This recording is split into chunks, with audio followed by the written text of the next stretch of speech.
नमस्कार प्रेक्षकांनो, आवाज मराठी या चॅनलवर तुमचे मनपूर्वक स्वागत। मुरंबाच्या आजच्या भागामध्ये आपण पाहणार आहोत। रमा ही देवळामध्ये जात असते।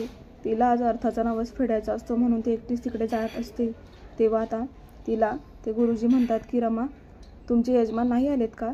म्हणजे जोडीने नवस फेडायचा असतो ना। तेव्हा रमा म्हणते की माझ्या नशिबात नाही आहे ना ते सुख, म्हणून आता ती एकटीच नवस फेडायला आली असं त्या गुरुजींना सांगत असते। पण इकडे आता सीमा आणि अक्षय दोघंही रेवाच्या आणि अक्षयची एंगेजमेंट आहे त्याची शॉपिंग करायला चाललो असं शशिकांतला खोटं बोलून निघालेले असतात। तेव्हा शशिकांत म्हणतो नाही, मी सुद्धा तुमच्याबरोबर येणार, म्हणून तो आता त्यांच्या मागेच लागतो आणि गाडीमध्ये बसतो।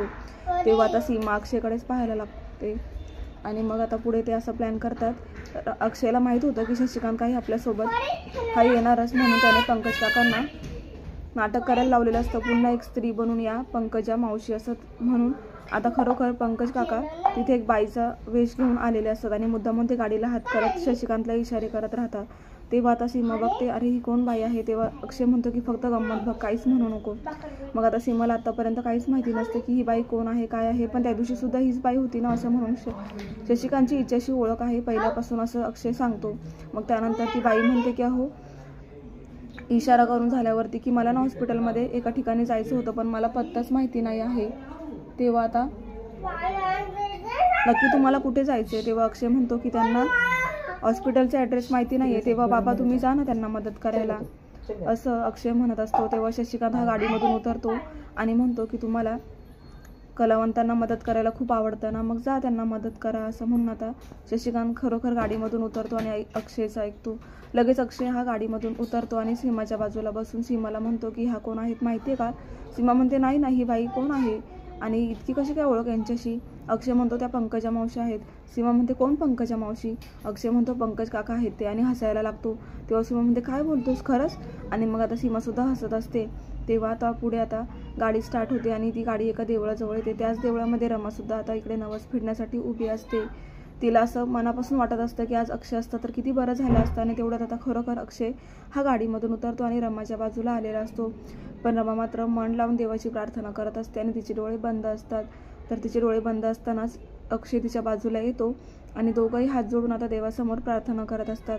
तेव्हाच त्या गुरुजींनी आता अक्षयला पाहिलेलं असतं आणि तेव्हाच गुरुजी दोघांनाही आशीर्वाद देतात आणि त्यांच्या डोक्यावर फुलं टाकतात।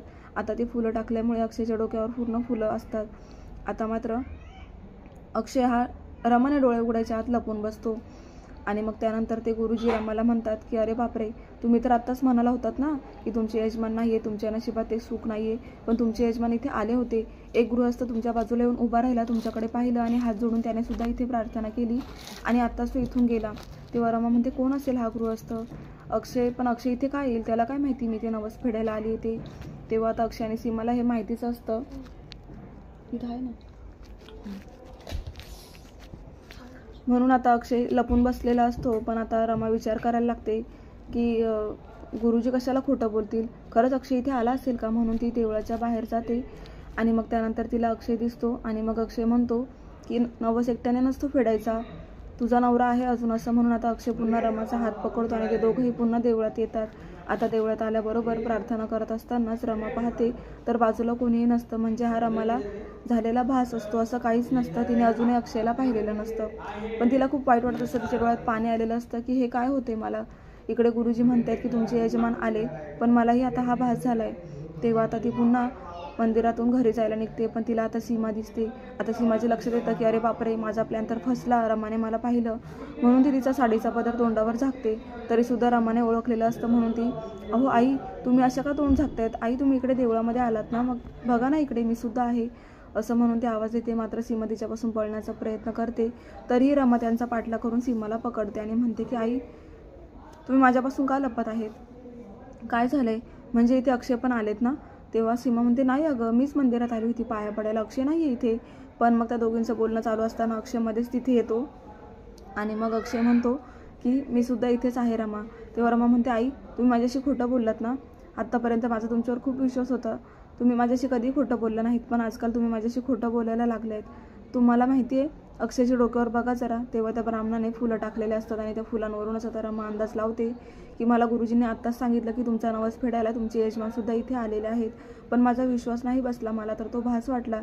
पण आता ह्या फुलांवरून असं कळते की अक्षय तू सुद्धा माझ्या बाजूला येऊन नवस पूर्ण करत होतास ना. तेव्हा तर अक्षय म्हणतो हो. आणि मग आता रमा खूप खुश होते आणि म्हणते की माझी खूप इच्छा होती मनापासून, पण देवाने कळत न कळत माझा नवस हा दोघांकडून फेडून घेतला. खरंच मला खूप आनंद झाला, पण तुम्ही माझ्यापासून असं लपवून का ठेवतात. तेव्हा रमा खूप खुश असते. तर दुसरीकडे आता अभि हा बॅग भरत असतो आणि रमाकांतला तो म्हणत असतो की इथे राहून काहीच फायदा नाही आहे. असं म्हणतात ना की मोठं झाड असतं ना की ते झाड उंच उंच होत गेलं की त्याची सावली ही वाढत वाढत जाते. पण माझ्या आयुष्यात तर प्रत्येक गोष्टीमध्ये मी त्याग करत आलो आणि ह्या घरामध्ये राहण्यामध्ये मला कुठलाच इंटरेस्ट नाही आहे. मी इथे का राहायचं. जेव्हा माझी आरती मला सोडून गेली तेव्हा मी एकटा पडलो आणि आता माझ्या आयुष्यात रेवा आली आहे. तर रेवाला आता अक्षयबरोबर लग्न करायचं आहे.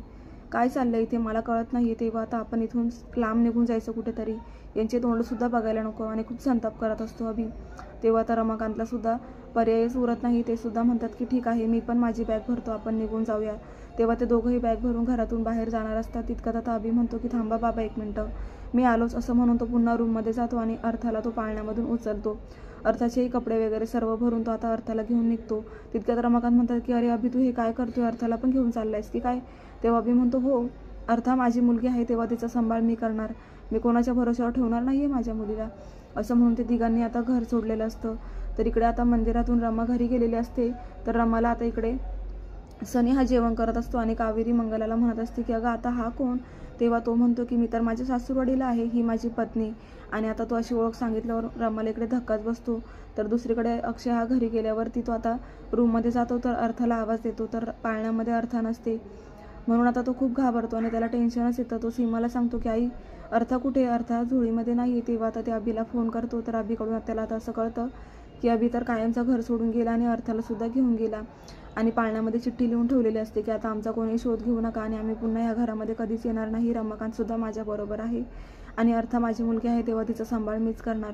आता एवढी मोठी गोष्ट ऐकून आता अक्षयला धक्काच बसतो. अक्षय लगेच रमाला फोन करतो आणि म्हणतो की रमा मला तुझ्याशी खूप महत्त्वाचं बोलायचं आहे. तुला माहिती आहे का अर्था घरात नाही आहे. अभि अर्थाला घेऊन घर सोडून निघून गेला आणि रमाकांत काकासुद्धा घरात नाही आहे. आता रमाला ही गोष्ट कळल्यावर रमाला धक्काच बसतो आणि इकडे सनी असल्यामुळे आता रमाची विधा मनस्थिती झालेली असते. तर प्रेक्षकांनो पुढे काय होणार हे आपल्याला पाहायचंच आहे. खूप जबरदस्त ट्विस्ट आलाय. सनी बळजबरीने रमाशी लग्न करायला तयार झालाय पण रमाला त्याच्यामध्ये इंटरेस्ट नाही आहे. तर इकडे अक्षय आणि रमा हे दोघंही रेवाला धडा शिकवण्यासाठी नाटक करतायत. तर कितपत योग्य आहे. तर आता इकडे रेवा आणि अक्षयची सुद्धा एंगेजमेंट ठरवलेली आहे शशिकांत आणि आयाजीने. तेव्हा पुढे काय काय होत राहणार हेच आपल्याला पाहायचे. पाहत रहा मुरंबा. अशाच मालिकांचे अपडेट पाहण्यासाठी चॅनलला नक्की सबस्क्राईब करा. नोटिफिकेशनसाठी बेल आयकॉनवर क्लिक करा म्हणजे रोजचे अपडेट्स तुम्हाला वेळेवर पाहायला मिळतील. आजचा भाग कसा वाटला कमेंट करून नक्की कळवा. मुरंबा या मालिकेव्यतिरिक्त अजून तुम्हाला कोणकोणत्या मालिकांचे रिव्ह्यूज पाहायला आवडतील तर लवकरात लवकर कमेंट करून सांगा म्हणजे रोज तुम्हाला सगळ्यात आधी या चॅनलवर त्याचे रिव्ह्यूज पाहायला मिळतील. पाहत रहा मुरंबा. धन्यवाद.